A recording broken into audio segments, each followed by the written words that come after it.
Hey everyone, thanks for tuning in. If you're new here, consider subscribing.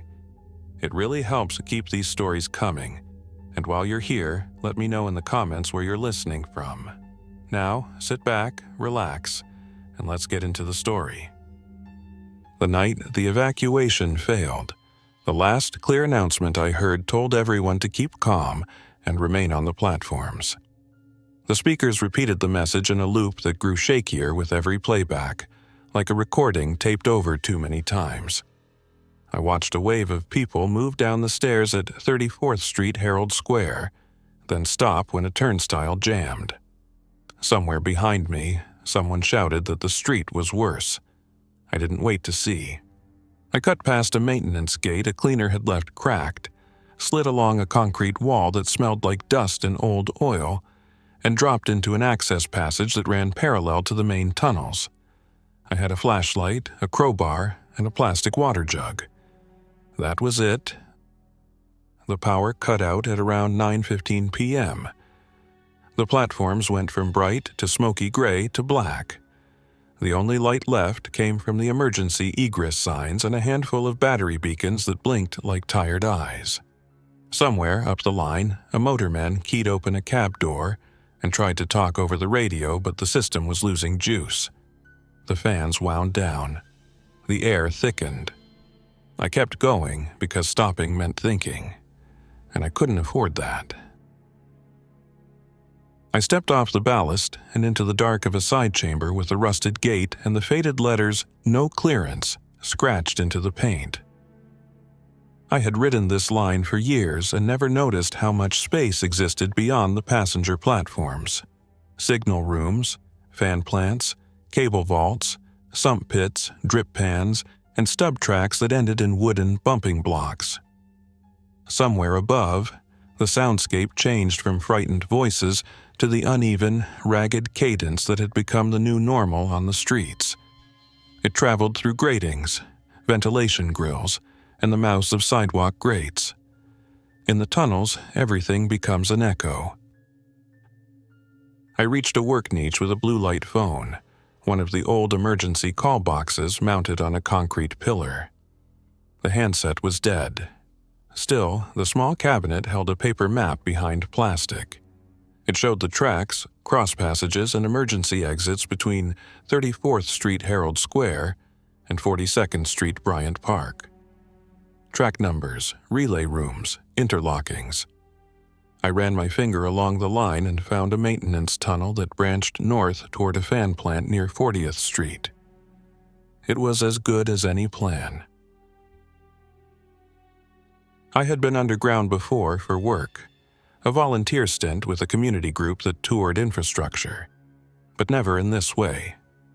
Up close, the third rail looked more like a sleeping animal than a piece of equipment. Squat, metal, with a ceramic cover and warning stencils every few feet. 600 volts direct current. I kept my crowbar high and my steps wide, clearing the insulators and stepping only on ties and ballast. Even with the power out, I never trusted anything to be truly off.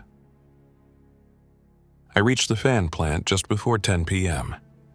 It was a squat chamber with two big steel doors, a grid of intake louvers, and a standpipe with a red wheel valve.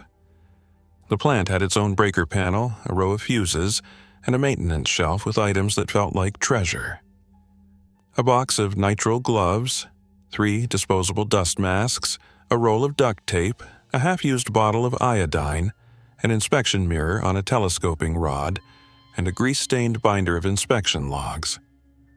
I set my jug down, sat on the concrete, and listened. The ground above shook once, sharply, like a truck had climbed the curb and hit a hydrant. I waited out the echoes, counting to 60 again and again until my heartbeat matched the rhythm in my ears. The tunnel air tasted metallic, but not immediately dangerous. I took a long drink, tightened the cap, and taped a glow stick to the inside of the fan door at ankle height, a marker that would be invisible from the platform, but visible to anyone passing low with a light. I had decided to live here for the night. I didn't know then it would become home for weeks. Dawn in the tunnels is a time word, not a light word. It is the hour when the city above usually quiets a little, when delivery trucks finish and office lights start to click on. Down below that first morning, dawn arrived as a drop in the distant rumble and a change in the way the air moved through the louvers. I checked my watch, 7:02 a.m., and logged it in the fan plant binder, because writing made me feel anchored. I added my own page at the back, Unofficial Shelter Day 1. That afternoon I explored in Radius. I found a relay room with a heavy, locked door. The label read, 40th Interlocking Relay, Do Not Enter. I respected that. I found a cable tray, thick bundles of feeder cables tied with stainless bands. In a side niche I found a maintenance pushcart, the kind crews use to move small loads along the right-of-way. 2 wheels were seized with rust. I spent 2 hours with my crowbar, coaxing, cleaning, and talking to it like a stubborn dog. When it finally rolled, the victory felt like a meal. Water was the first problem. My jug wouldn't last. The standpipe line had pressure when I cracked the valve a quarter turn, but I didn't trust it yet. I drained a little into a bucket I'd found and watched the sediment settle. I set up a filter with things I knew from camping trips. A cut water bottle, clean t-shirt, charcoal from an old signal battery room spill tray, sand, and fine ballast. After passing the water through twice, I boiled it on a little alcohol stove I made from a discarded drink can, and fuel I scavenged from an emergency kit in a work locker. I labeled the bottle with a marker and a time, boiled 2:15 p.m., and made myself wait 30 minutes before drinking. Patience tastes better than stomach cramps. On day 2, I found my first derailed car, a work unit left in a stub track south of Bryant Park. It wasn't a full passenger car, but a flat deck with a low tool shed bolted on. The shed yielded prize after prize: a coil of paracord, 2 headlamps, a small pry tool, an insulated mat, 3 railroad spikes, a battery lantern that still held a charge, and a metal toolbox with a T-key, the standard key that opens certain gates and cabinet locks around the system. The T-key changed my map from lines to doors. Noise traveled differently in the tunnels than I expected. Long, smooth frequencies. Fans, running rails, human footsteps, carried for hundreds of feet. Sharp clicks, metal on stone, glass, dropped tools died out fast. Voices did strange things, sometimes sounding right behind me when they were far away because of the way the passage curved. I learned to move like a worker. Light, even steps, a pause before a turn, a sweep of light aimed low. I used the inspection mirror to peek around corners. The first person I met underground was a transit cleaner named Lena. I saw her reflective vest before I saw her silhouette, the orange stripe dulled by grime. She had taken shelter in a crew room near Times Square, one I never would have found without the T-key. She held a long-handled scraper in a steady grip and didn't lower it until I said her name from her ID patch and told her I was alone. We stood far apart at first, then closer, and then we shared water, each using our own cups out of plain, simple caution. Lena knew the places I didn't: the locked cages where personal protective equipment was stored, the cleaning supply closets, the small distribution rooms where food for station staff sometimes sat forgotten. She also knew the rhythms of the system, which fan plants used to run in which order, which interlockings hummed even when the line was quiet, which chalk marks on a wall meant a track crew had surveyed a hazard that week. With Lena, the map in the binder became a living thing. On day 4, we used the T-key to open a gate to an old station under Bryant Park, a disused part of the complex with sealed stairways and mosaic tiles worn flat. We moved slow, marking our path with small strips of duct tape and hand-drawn arrows. In a locked room labeled with an old department name, we found a case of bottled water, 3 boxes of protein bars, a first aid kit intact enough to feel like a holiday, and a spiral notebook the size of a palm. I wrote the names of the people I had seen on the platform that last night, as many as I could remember, and added a line for Lena. Cleaner, lives by schedule, sharp eyes. The government sealed entrances topside on day 1, but not all of them. Some emergency exits were beyond the reach of those in charge or simply forgotten. We tested each one we found in the off hours, pushing up a hatch an inch, then lowering it when we heard the rhythm of feet that no longer moved like ours. We kept a calendar of risk, noting the times when the overhead sounds peaked and dipped, and we used those windows to slip into shallow, quiet places for supplies. A pharmacy stockroom accessed through a basement door, a delivery alcove under a hotel, a mechanical space below a bank. We never stayed longer than a few minutes. By the end of the first week, we had a group. Malik, a signal maintainer who had been working a double when the city changed continents under our feet, brought knowledge we had been guessing at. He showed us how to tell if a track circuit was live by looking for faint indicator LEDs in the relay rooms. He explained the way power districts divided the third rail into sections.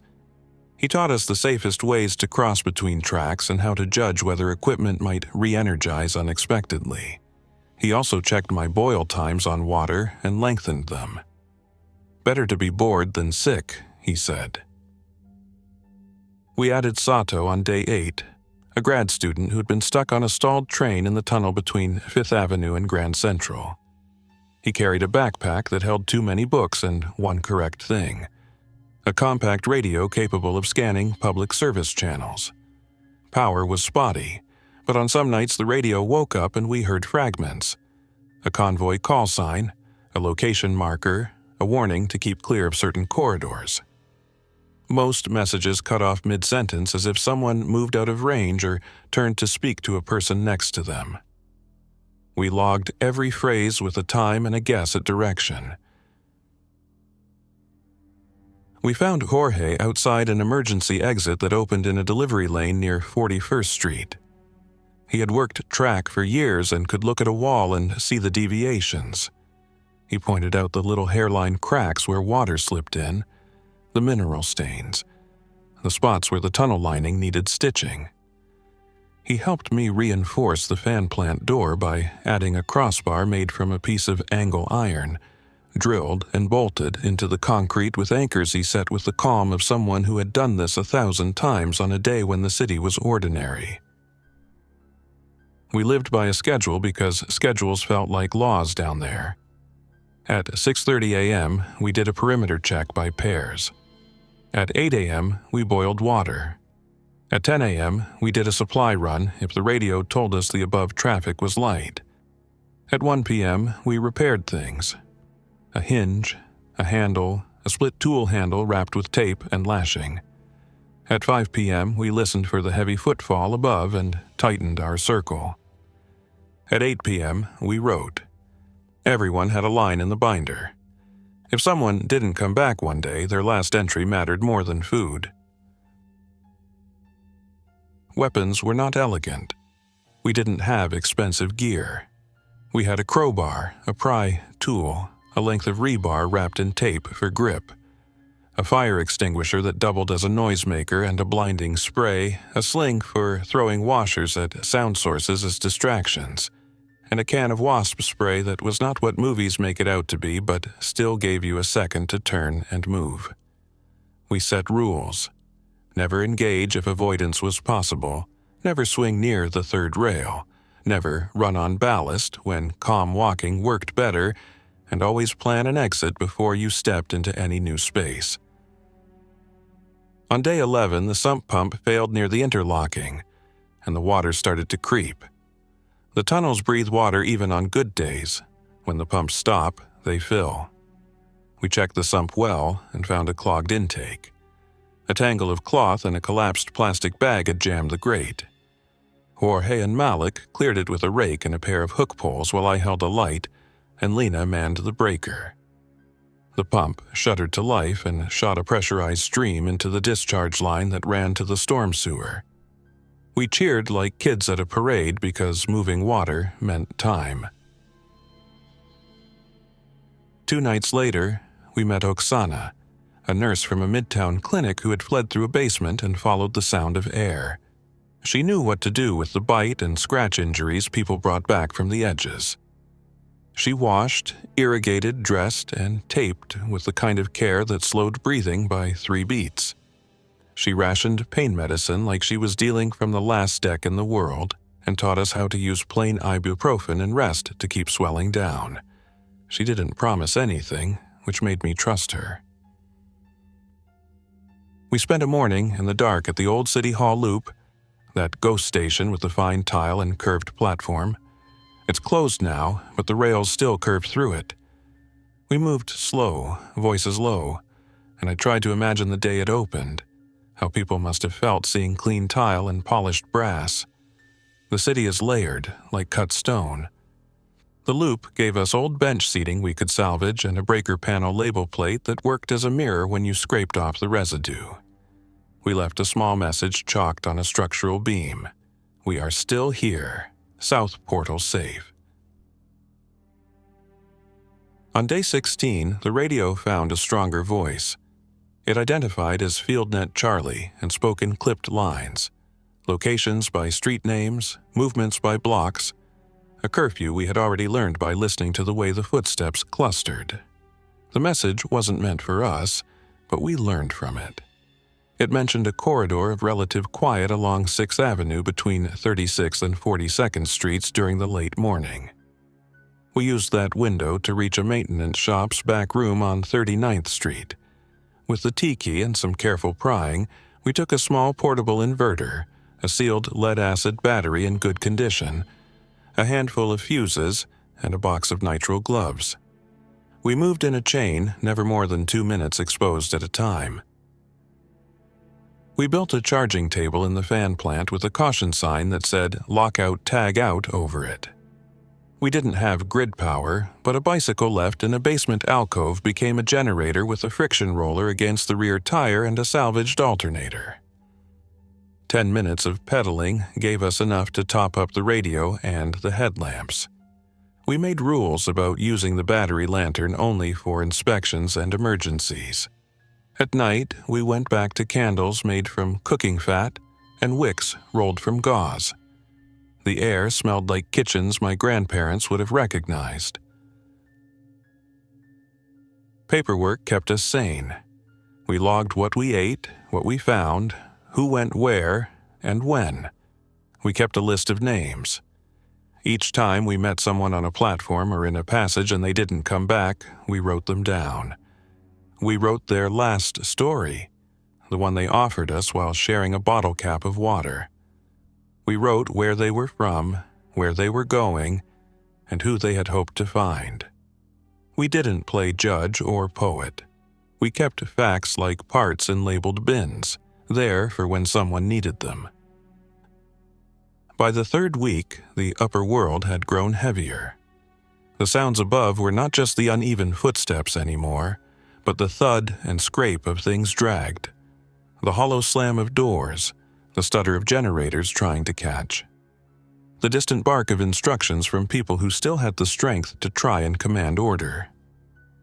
We kept below and moved routes every few days to avoid patterns. We set up a second nest near 5th Avenue, a pump alcove with 2 exits and a short run to an emergency stair. The second nest became our fallback if water rose or if the fan plant grew too noisy.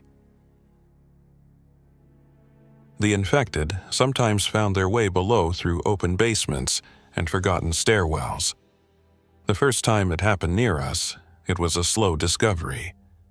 We heard metal on concrete in a rhythm that did not match a worker's stride. We set a trip line with paracord and washers. The sound reached the trip line and paused, then moved away, then returned. We had rehearsed what to do. We backed into the pump alcove, positioned the fire extinguisher, and kept our lights low. When the shape appeared, more shadow than person, it tested the washer line with a boot and then moved along the wall. We waited until it turned, then slipped out the second exit and circled wide. we never took chances. For food, we depended on what we could find unspoiled. Canned goods from basement stockrooms, dry pasta from an employee kitchen, sealed snack boxes from a vendor's storage. We set up a cooking line with a camp pot on a brick platform and a well-ventilated duct to carry fumes into the fan plant intake. Oksana insisted we keep everything clean. She was right. Infections in a place like this were not stories. They were timelines you could count on your fingers. Communication was our next goal. We knew there were others. The city has too many spaces for us to be alone. We started leaving chalk marks low on the walls where the dust clung. An arrow meant safe direction. A circle with a small notch meant water here, with the notch pointing toward the supply. 3 short lines beside a door meant do not enter, no exit. We took the time to scrape the chalk and dust with a screwdriver so our marks would outlast humidity and careless boots. On day 22, we met a former train operator named Ray at the far end of a dark platform. He stood like someone still felt a brake handle in his right hand. He had a small pack and a look that weighed rooms. He had been trying to reach a yard to the north where he believed some diesel work units might still be serviceable. A diesel would change everything. A moving platform, a way to carry people, a way to push obstacles. But the path was long and included open-air sections we didn't like. Ray saw our hesitation and nodded like he had expected it. "I'll make the recon," he said, "and I'll bring back what I can." Ray left with a map, our schedules, and a whistle on a cord. He promised to return in 3 days. He returned in 5, thinner and quieter. The yard was compromised, open fences, too much overhead attention, and the smell of diesel that drew more interest than we liked. But he had found something else. A small stash of supplies in the Transit Museum, the one in the old Court Street station in Brooklyn. The trick would be crossing the river. The tunnels under the river had water pressing at them, and we didn't know which pumps still ran. We sat with maps and quiet voices and planned a route that hugged high ground underground, through Bryant Park, angling toward Grand Central, then bending south along the shuttle remnants and service corridors to reach a path that crossed under Lexington Avenue. From there, we would seek a connection to the old lines that curved toward the bridge approaches. We would move in 2 teams, one ahead with scouting and one behind with the cart. We would do it at night because noise above masked noise below then. Crossing an unfamiliar interlocking in the dark is like walking inside a machine. Rails split and rejoin, frog points angle, and every branch looks like it could lead you into a dead pocket with no clearance. We followed Ray, who moved like he still heard the signals report into his bones. He called out in low, even phrases, "Third rail left, step high, no clearance, hug the wall, give me a light near the frog." The rest of us echoed back what we heard, like a checklist. We cleared the interlocking without incident and found ourselves in a run that felt larger, as if the city's throat had opened. At a ventilation chamber near 50th Street, we stopped to rest. The intake louvers trembled with the evening air movement, cooler now than during the day, and we took turns placing our faces near the flow to catch a minute of something that felt fresh. We turned off all lights and let the room be a shape defined by sound and the faint line of the exit sign. In the dark, Malik whispered something I wrote down later, that the city was still itself, just quieter, and that quiet didn't mean abandoned, it meant waiting. We reached a maintenance crossing that ran under Park Avenue. Sato used the radio to catch a fragment from FieldNet Charlie. A note that a corridor south of 42nd Street was seeing little surface movement between 11 p.m. and 1 a.m. We timed our travel to stay under that window. Now and then we heard a distant clatter from a grate above, and we froze until it passed. We marked our route with tape tabs that trailed down, not up, so anyone following would know which way gravity pulled them if disoriented. At the edge of a structure we had to cross, a short section with no walkway, we rigged a temporary plank from an old equipment cover and a coil of paracord with a Prosic loop for a handhold. One at a time, we crossed, packing our fear into the same mental box where we kept the first alarm of the day. On the other side, we reached a door that opened into a long, still hallway lined with old conduit. It smelled like dust that had not moved in years. The tiki fit. We stepped through, closed it behind us, and let silence test our decision. We slept in shifts in a side room with a heavy door. I took the 3 a.m. to 5 a.m. watch. At 3:17 a.m., I heard a low rush like distant rain. I checked the sump. It was fine. I stood near the door and felt a faint vibration through the hinges. Somewhere, a pump had started, or a large volume of water had shifted. I logged the time. Later, Jorge would trace a stain pattern and tell me we were near a combined sewer line. The city was moving water in its sleep, like a person twisting under a blanket. When we finally reached the connection that would let us angle toward the bridges, we found a gate we did not expect. Steel, new, secured with a different lock. Not transit, not city. Something a contractor had installed recently. The lock shrugged off the T-key. We could have cut it with the hacksaw blades we carried, but that would have taken time and noise we couldn't afford.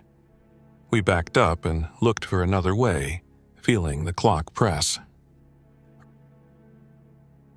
Ray found a cable passage that paralleled the blocked corridor.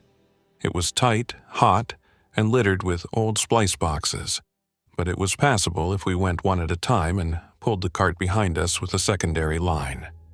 The third rail was absent here, replaced by thick feeder cables pinned to the wall. We moved slow, bending double, ears aware of every creak. On the far side, we reached a junction chamber with a ladder and a hatch that gave into a service basement. We listened, counted to 100, and opened it a sliver. The basement smelled like cardboard and cleaner. We recognized the back of a supermarket, the kind with tiles that run all the way to the storage rooms. We closed the hatch, waited for a half hour to watch for shadows, then went up. We didn't take much.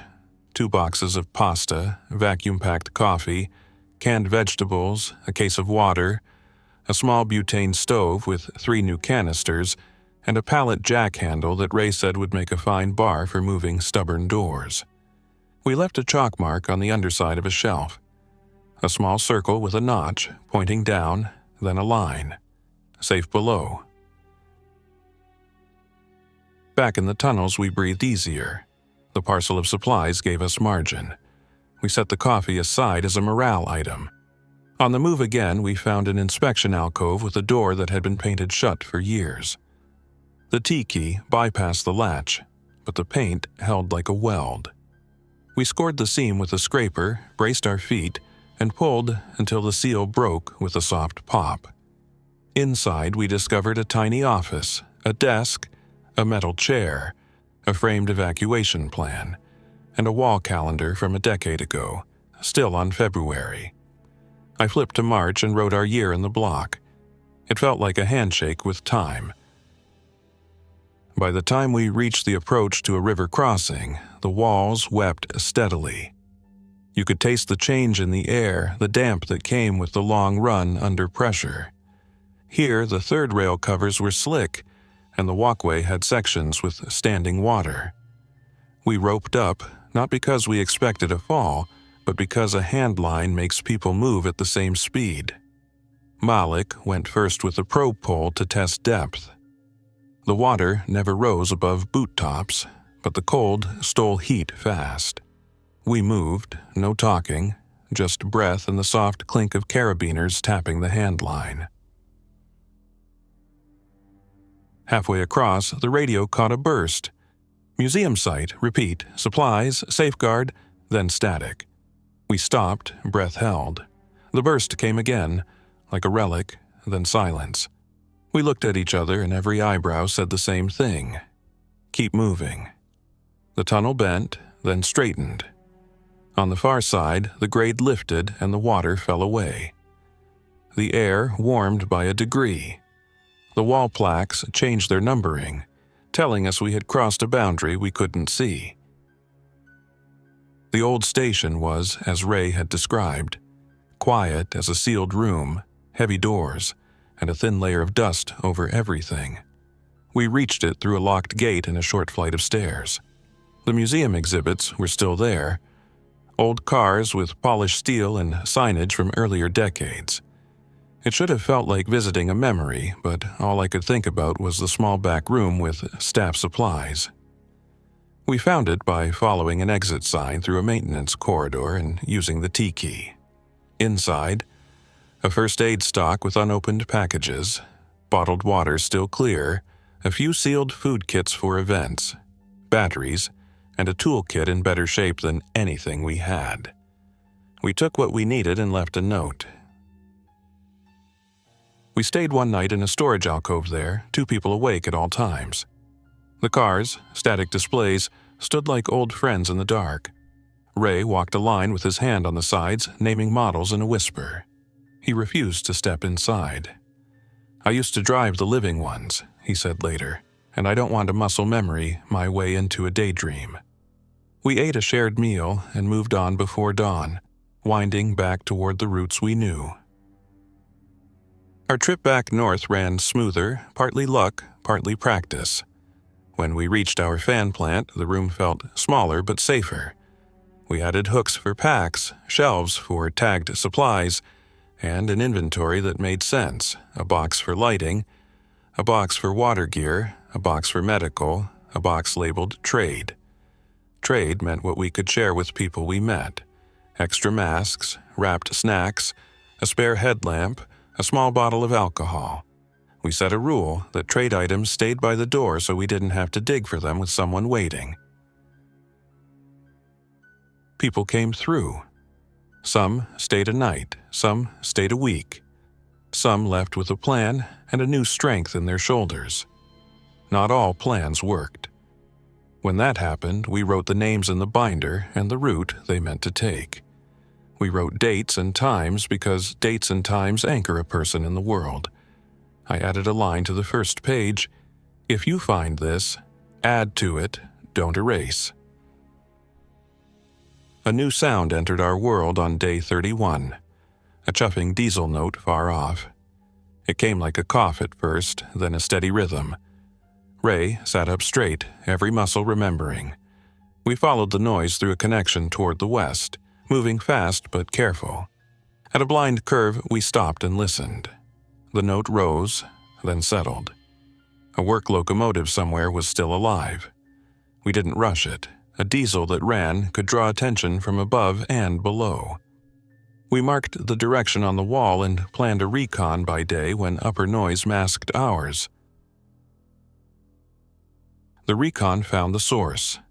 A small maintenance yard partly enclosed by concrete with a generator running on a timer, feeding a charger that kept a work unit's batteries alive to power lights.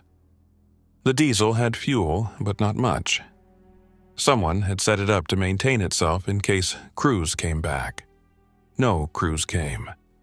We stood in the doorway staring at the quiet lights blinking at intervals like breathing. We debated taking the locomotive, but our numbers and the track alignment argued against it. We took the fuel, divided and labeled it for stoves and a small emergency generator we had found, and left the rest running to keep the yard from going dead and drawing a different kind of attention. We found a set of hand signals for quiet talk and added them to our nightly practice. Palm down for stop, 2 fingers to eyes for look, a circle motion for regroup. We taught anyone who stayed with us for more than a day. We had turned a maintenance plant into a small school without saying the word.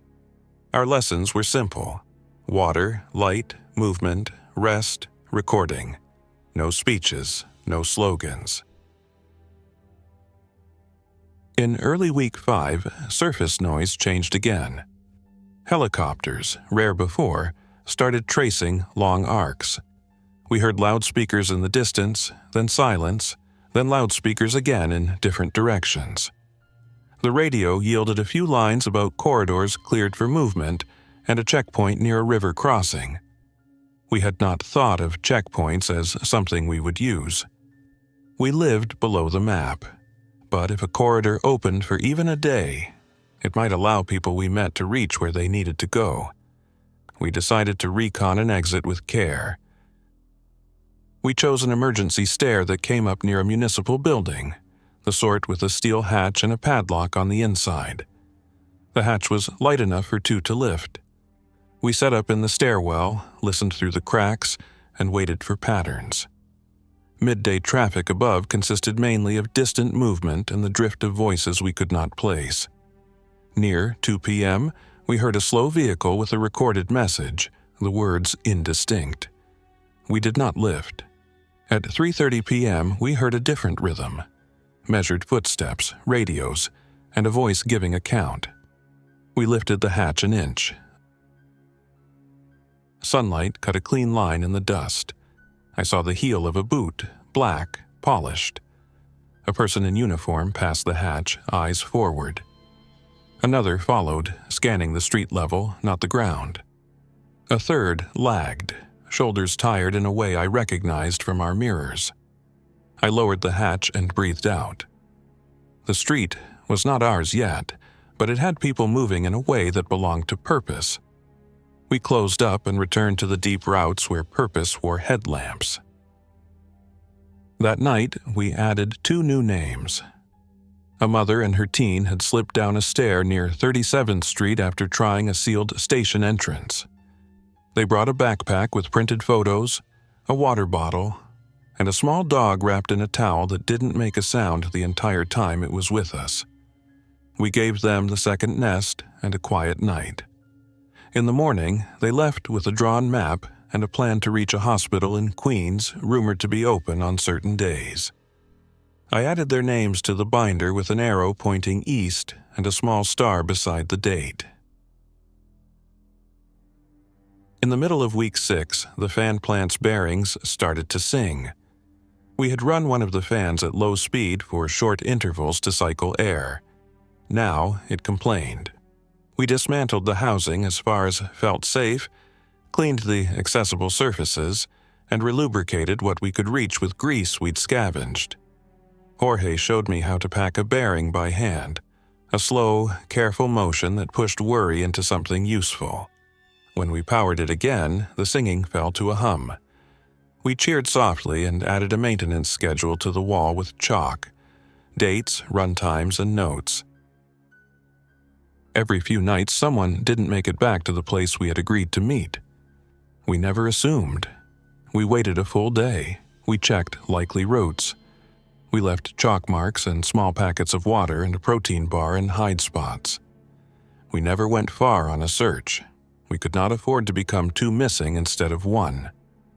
When a person didn't return after 2 days, we wrote their name in the binder with a line that said "Wrote Unknown," and we made a copy of that page to leave in a secure place someone else might find. It felt like an oath to the idea that one day, this record would matter. We heard the first clear public message on the radio at 9:35 a.m. on a Thursday. A woman's voice gave coordinates, then a list of streets that matched our grid. She said there would be organized movements on Friday and Sunday between 10 a.m. and 2 p.m. for people in defined zones, with instructions to keep hands visible and move toward designated signs. She repeated the message in 3 languages and then again in English. She sounded tired but steady. We played it again from the recording we had made and checked our map. Our sector was not listed yet. We waited. While waiting, we trained. Ray took us through cab procedures on a dead car we had found. How to key open a door, how to cut out a door motor if it wouldn't close, how to use a brake valve in a way that wouldn't draw sound. He made us repeat steps until we could do them in the dark. "You may never need this," he said, "but it's better to have hands that know." The practice made me sleep better. Skills are a kind of heat. One morning, around 6:50 a.m., we felt a different vibration. It wasn't water or a passing load. It thrummed in a way that lived in the steel. Malik put his hand on the rail and then withdrew it fast. "Power," he said, calm but urgent. We backed away from the third rail, checked the sectionalizing switches we could see, and watched a small indicator on a panel blink. Somewhere, a feeder had been re-energized. We treated every rail as live again. Our world had shifted a millimeter back toward the old one, and that was dangerous if you forgot. That day, we stayed close to the plant in the second nest, watching and listening.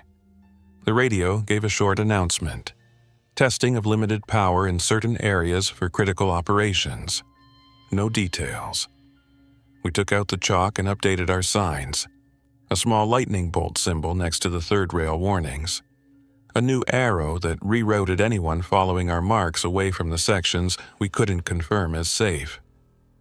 We talked about how to brief new arrivals without scaring them into freezing. We rehearsed it.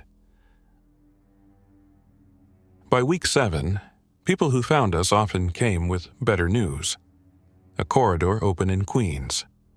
A small clinic on the east side that accepted walk-ins on certain days.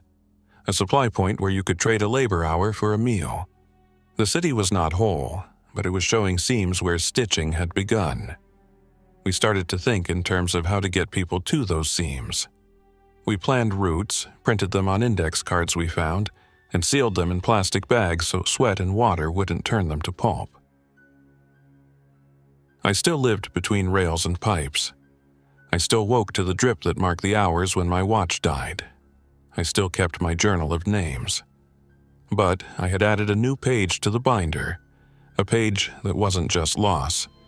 It listed corridors that had opened and the dates they held, as if to say that the city kept appointments even when we couldn't. On that page, I wrote a title that made my hand feel strange. Routes Up. A few days later, a runner came to our plant at 11:10 a.m. He wore a reflective sash and carried a clipboard protected by a plastic sleeve. He asked for water and a place to sit for 5 minutes. He handed us a printed notice, a plan for organized movement through selected streets the next morning. Our grid would be part of it. Anyone below ground who wished to come up should do so between 10:15 a.m. and 11 a.m. at specified exit points. The notice listed 3 with a warning. Do not attempt if the area above was not clear. Use judgment. The paper was official, but the last line was human. We met that night and made our own plan. Not all of us would go. Lena wanted to stay and keep the plant open for others. Ray wouldn't leave the tunnels yet. He wanted to find out where power had returned and make sure the new flows didn't make the place more dangerous for those who would still need it. Malik said he would escort a small group to an exit and return. Oksana would go with those who needed medical support. I would walk people as far as the stair and then go back, because the journal wasn't finished and the map still had blank spaces. Morning came with a nervous quiet. We staged supplies for handoff. We assembled packets, an index card map, a small bottle of water, 2 protein bars, a pair of gloves, and a strip of duct tape folded so it wouldn't stick to pockets. We briefed the route to the stair and the plan for the first 5 minutes above. We insisted that everyone we escorted keep hands visible when they reach the street and follow instructions from whoever was in charge up there, even if those instructions felt slow. We repeated this like a call and response. At 10:20 a.m., we moved. The stairwell air smelled like iron and cool stone. We lifted the hatch an inch and listened. Voices, organized, a loudspeaker, a line forming. Malik went first, then Oksana with a woman whose ankles had swollen from days of standing. I went third, then guided the next person up, then the next. We moved like we'd trained. Steady, no rush, no drama. The light outside was bright enough to erase the first step. I squinted and counted seconds. The street had changed. Barricades formed quiet channels. People in vests stood in pairs. Hands pointed, not with panic, but with that "this way" that moves a crowd. The air held that burned dust smell of generators and portable equipment. We passed a sign that said "water" with an arrow, and I felt a tightness in my chest I hadn't allowed in weeks. I guided the last person we had staged to the line and then backed away. A woman with a clipboard asked if I would come through. I said not yet, soon, and tapped my chest. She didn't press. She touched her radio and nodded once. I dropped back into the stair, lowered the hatch, and let the dark fold around me like a jacket. I stood for a minute and let breaths come down to the levels I knew. I logged the time, 10:41 a.m., then walked back along the route with a headlamp low. The tape tabs on the wall fluttered in our breeze. The plant door felt familiar under my hand. Inside, the binder lay open to a page with new names and arrows. I added the time and a line. First group to street, calm, organized. Ray returned a half hour later with the news that the yard's timer had been adjusted to a new schedule, and that some of the power districts looked stable for short intervals. Malik pointed at our map and drew a small symbol beside one section, a square with a diagonal line, which meant we would treat it as live every time, no exceptions. Lena swept, like she always did when anxious, gathering dust that didn't need gathering. The act mattered more than the result.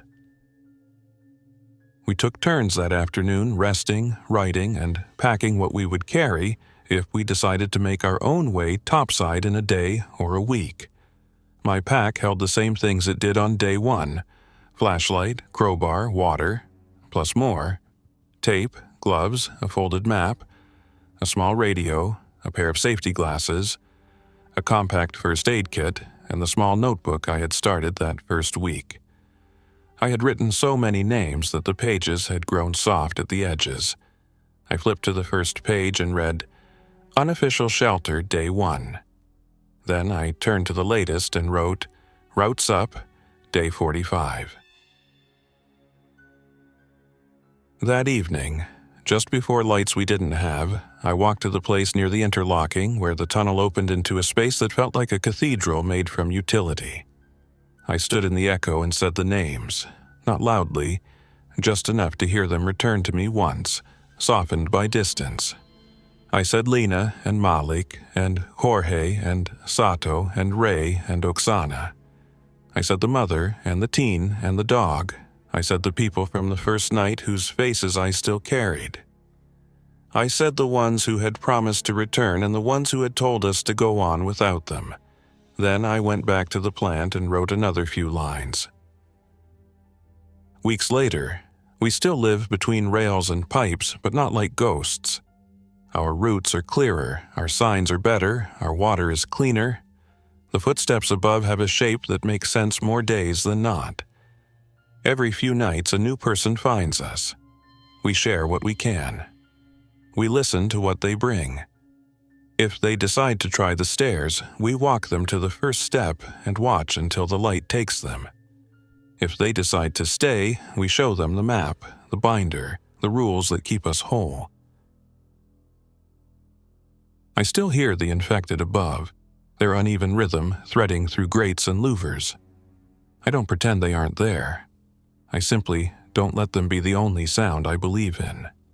The city has other rhythms: the hum of a fan we fixed, the scrape of a broom on concrete, the click of a pen writing down a name, the soft roll of a cart with oiled wheels.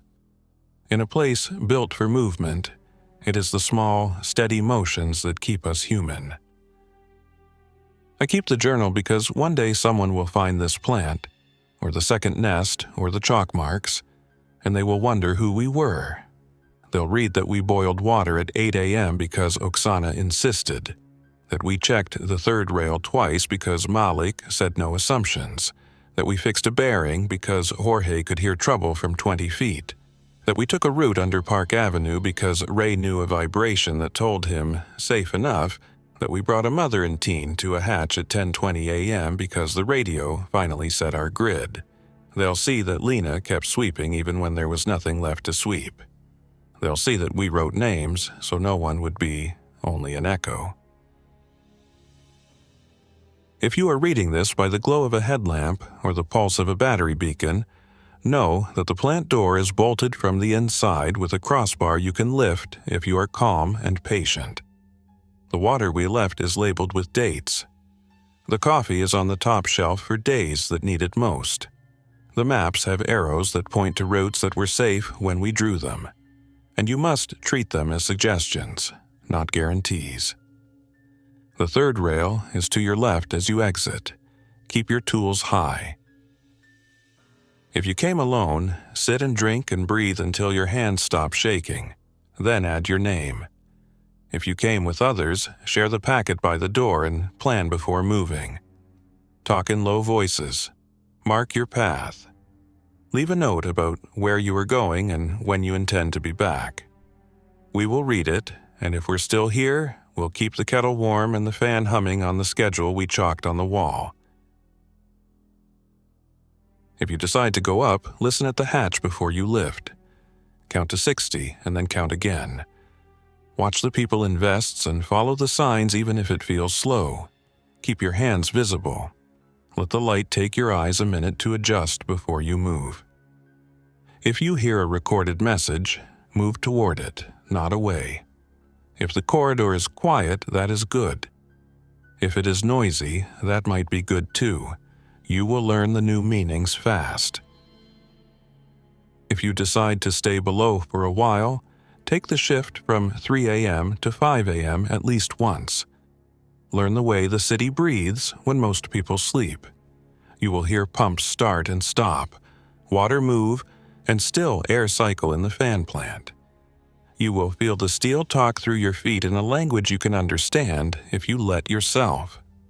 You will know why we chose to live here when living anywhere was a question people asked with their eyes. We are not a legend.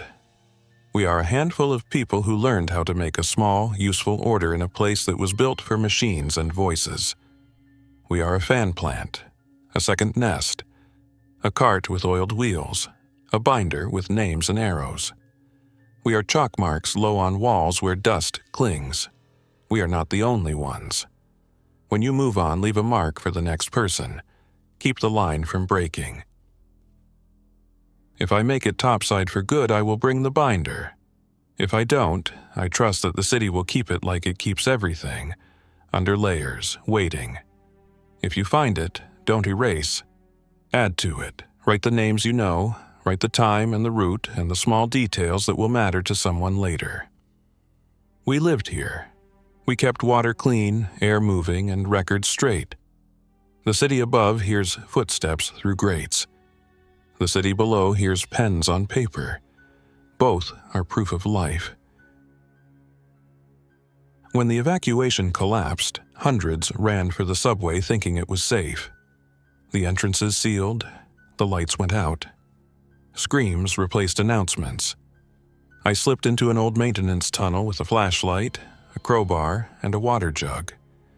Weeks later, I write these lines between rusted rails and dripping pipes. I still hear the infected above. Every few nights, I meet another person who didn't make it topside. We trade stories and food until someone vanishes. I keep a journal of their names. One day, someone will find this place and wonder who we were. They will turn these pages and know we were here, and we tried to make things better than we found them. Thanks for listening. If you enjoyed this story, don't forget to like and subscribe. Your support keeps these creepypastas coming. Until next time, stay alert, stay safe, and never ignore the feeling that something is watching.